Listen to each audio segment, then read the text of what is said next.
Hey everybody, just want to do a video here, a pre-Labor Day weekend video.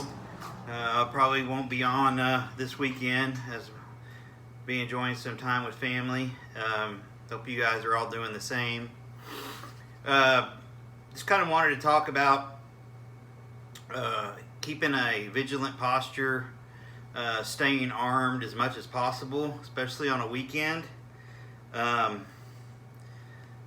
This rhetoric and inciting violence and rioting is all being ratcheted up really, really hard right now, as most of you probably know.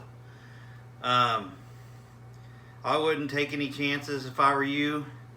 I'm not telling you to go out and, break the law, but if I were you, I would stay armed as much as possible. Being concealed carry licensed and all that, or open carry, license is great, but I mean, damn, if you get caught out somewhere you don't have any protection, I don't know, I'd rather have to deal with a fine or something and be alive than, not have a firearm to protect myself or my family if I was out and about.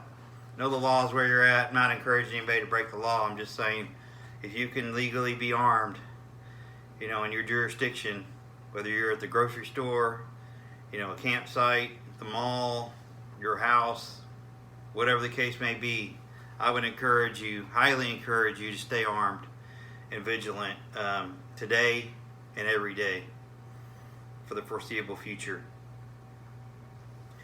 I've said it before, we don't get to pick the time and place of our incident. It usually picks us. So staying armed and keeping a vigilant posture about you and keeping your head on a swivel and knowing what's going on around you, what's up ahead, could very well save your life and that of your family. If you're in a vehicle, do not stop. Don't get boxed in by these mobs. Keep moving. I'm not telling you to run anybody over, but keep moving. And you have a right to protect yourself whether you're in a vehicle or not. Honestly, if you're in a vehicle, that's one of the most deadly weapons ever made. So consider that. But please don't stop your car and deal with these people if you get boxed in somewhere. Keep moving. If you're at a traffic light, try to keep a car length between you and the vehicle in front of you, and that way you can make a move left or right should you need to.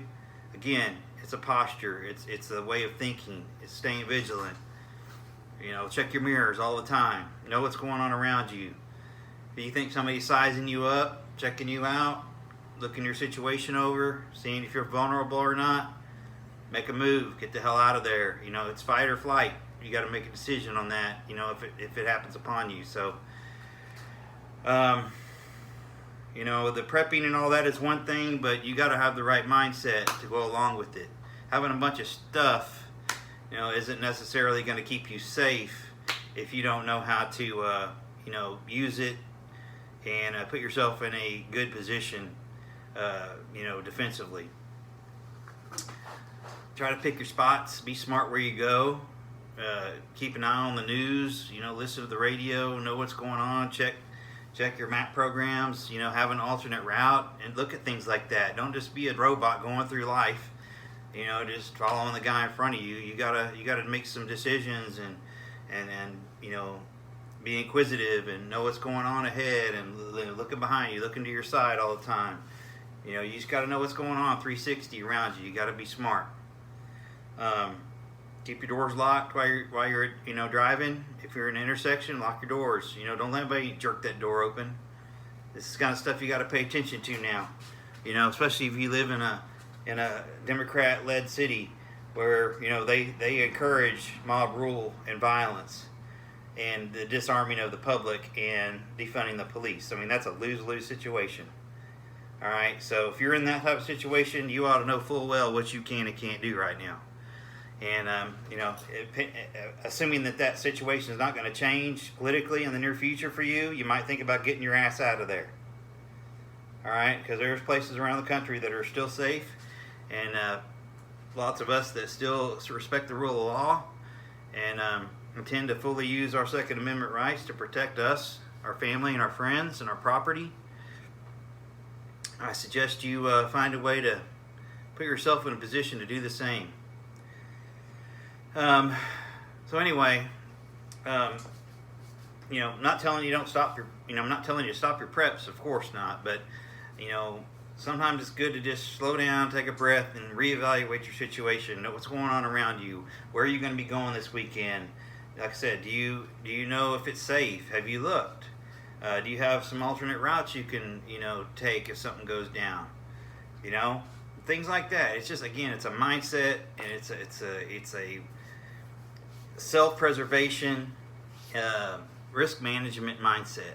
And it's actually it's something that can make you stronger mentally. When you think like this, it's a way for you to have control over your situation, or more control over your situation. It's empowering, especially to like women that have never thought this way before or anything. It's kind of like women learning how to ride motorcycles. It used to be not a thing that women did too often, but now there's motorcycle classes and all this stuff where women are really getting into stuff, and that's great. I think it's terrific. So it's empowering. Empower yourself to make good decisions and be strong and be defensive, and protect your family and yourself and your property. It's perfectly within your rights to do so. So I suggest you utilize those rights. Anyway, I hope you guys have a great Labor Day weekend. I wish you the best. Stay safe. Please like, share, and subscribe. I appreciate the subscribers I have and the comments I get. It's not a whole lot, but I do appreciate those of you that do contribute. So again, everybody have a great, safe Labor Day weekend. Long live the Republic.